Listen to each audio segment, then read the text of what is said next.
아마존의 성공 신화는 1994년 한 남자에게로 거슬러 올라갑니다.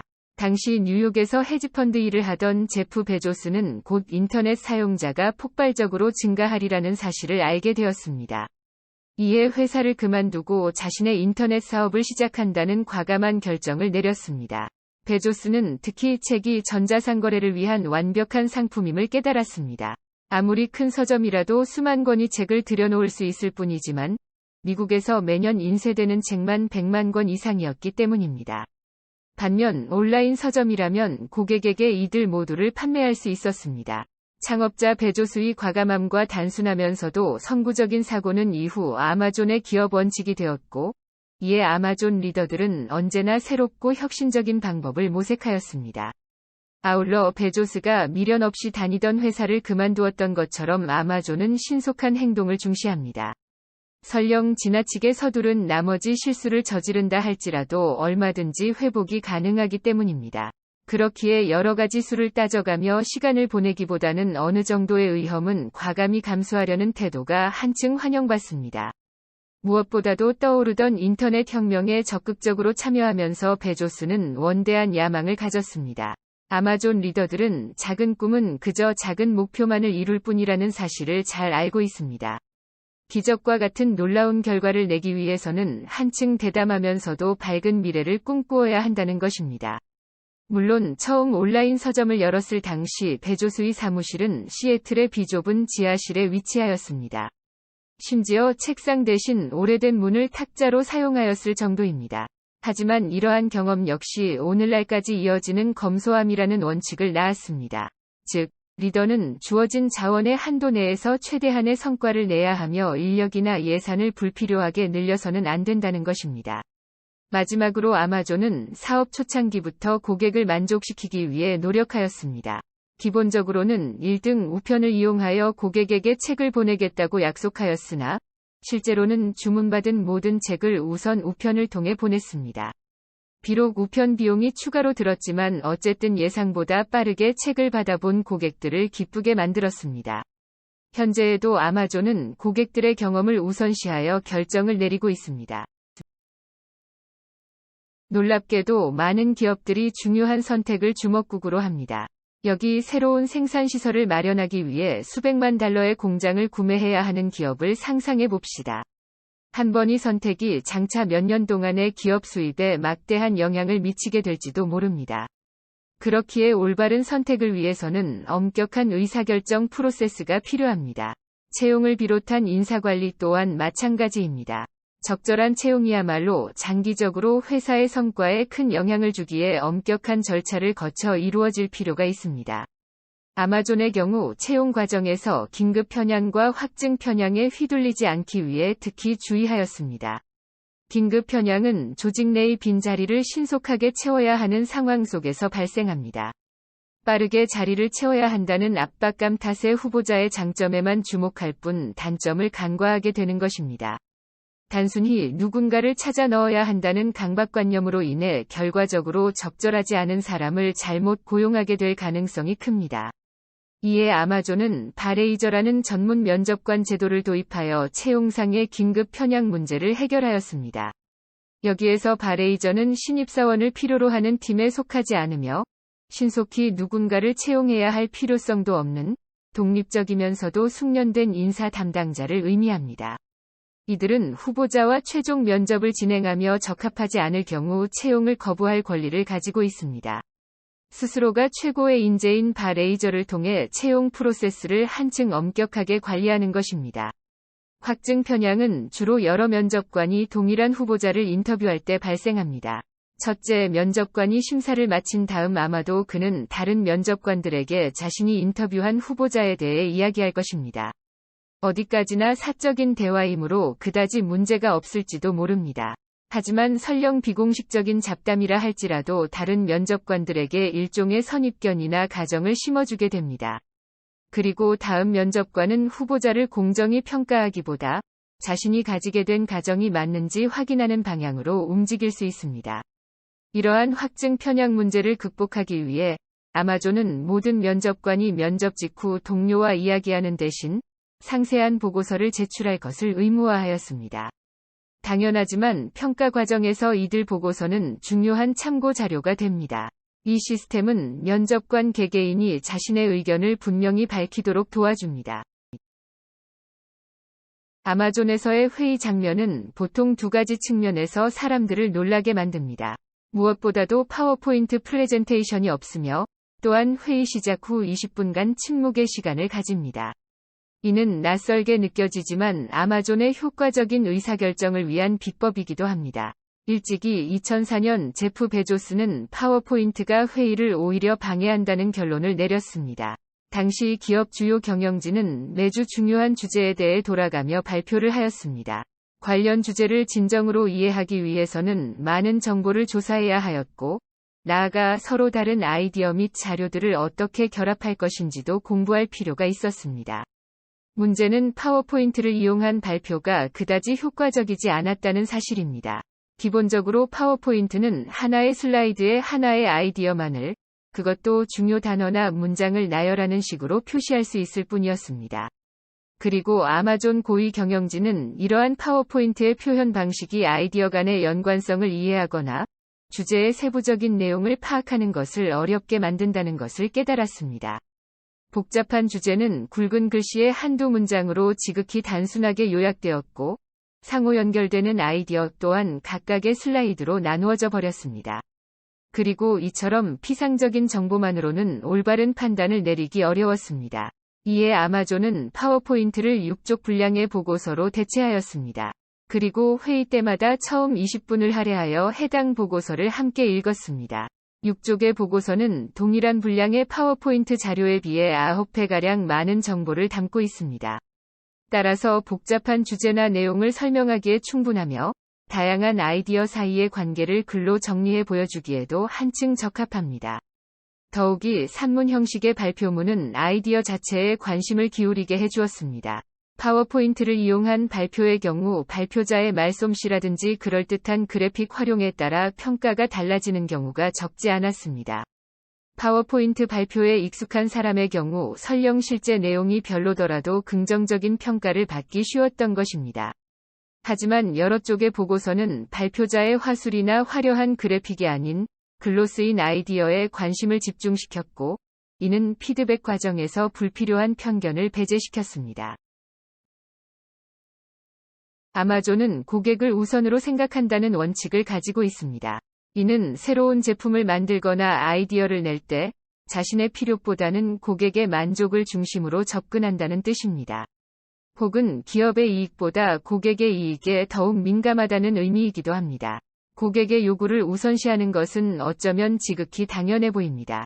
하지만 실제 대부분의 회사는 이를 실천하지 못하고 있습니다. 고객 경험이 아닌 기업 내부의 사정을 바탕으로 신제품을 만들기 때문입니다. 이를테면 연구나 개발 부서의 역량 한도 내에서 신제품을 구상한다거나 비용과 예상 이익에 따라 아이디어를 변경하는 식입니다. 심지어 회사의 요구사항을 충족시키는 신제품을 만든 다음 마케팅 부서에 이를 전달하여 고객을 설득할 방법을 찾기도 합니다. 결과적으로 기업은 자신이 원하는 제품을 가지지만 고객은 그렇지 않습니다. 이것이 바로 앞으로 나아가는 방식입니다. 반면 아마존은 거꾸로 나아가는 방법을 사용합니다. 일례로 만약 제품팀에 새로운 아이디어가 있다면 우선 한쪽의 문서를 만듭니다.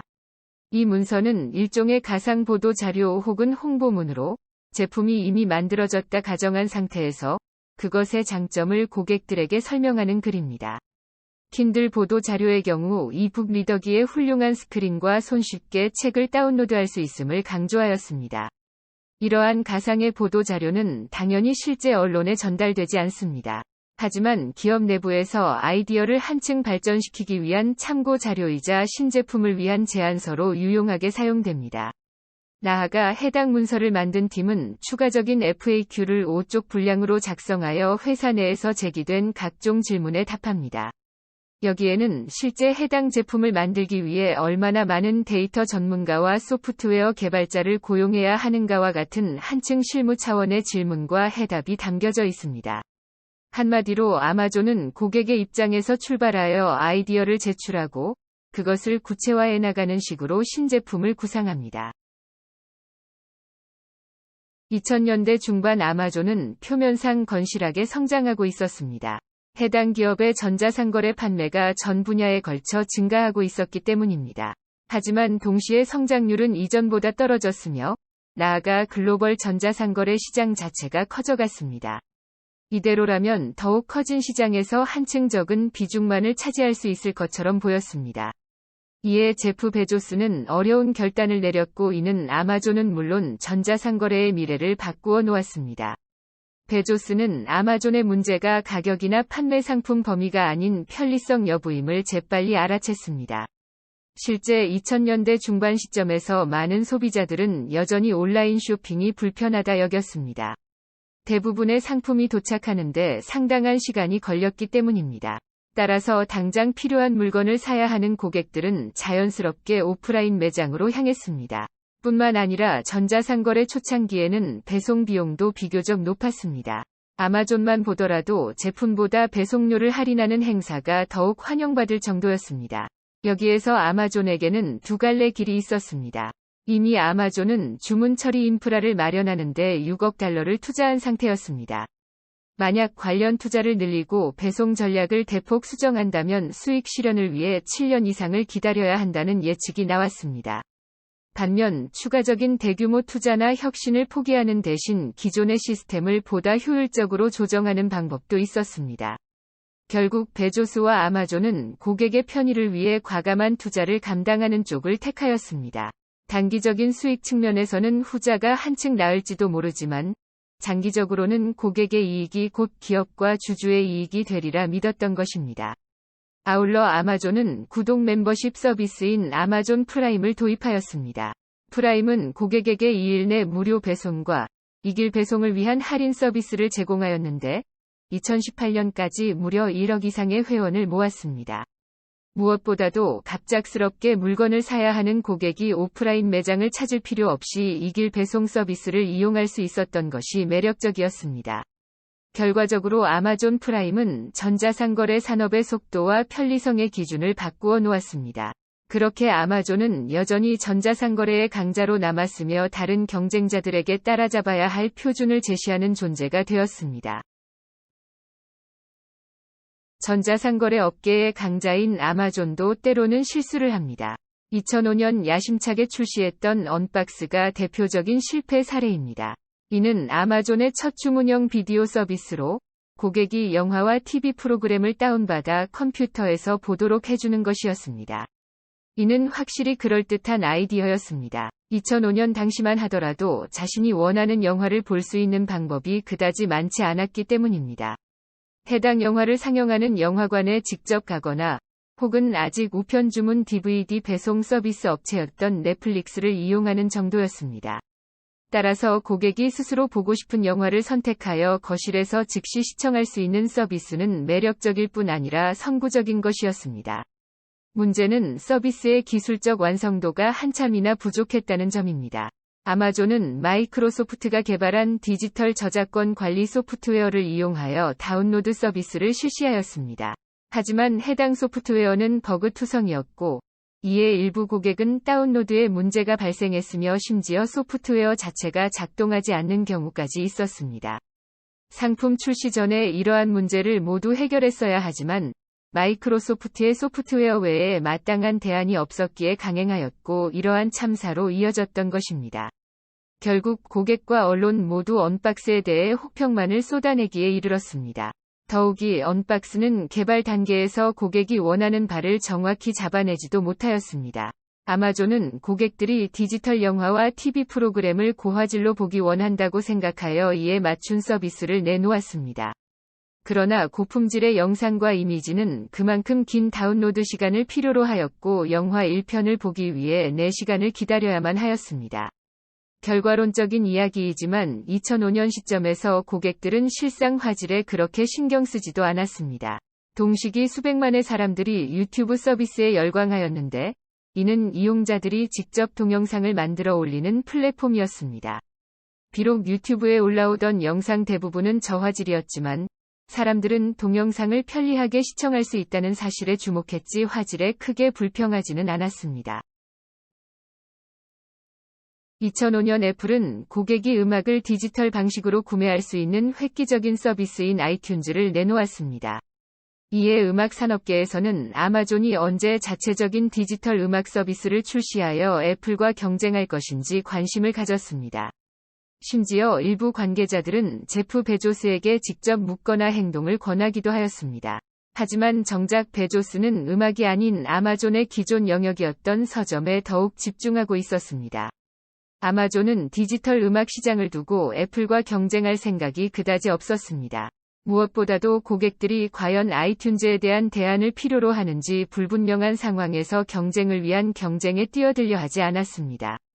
대신 베조스는 아이튠즈 출시 이후 반년 동안 고객이 다음으로 원하는 디지털 제품이 무엇일지 고민하였습니다.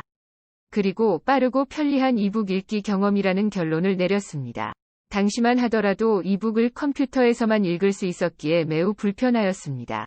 아마존의 새로운 비전은 이북을 PC에서 보다 가벼운 디지털 장치로 옮기고, 나아가 고객이 실시간으로 어떤 책이든 찾아 읽을 수 있도록 하는 것이었습니다.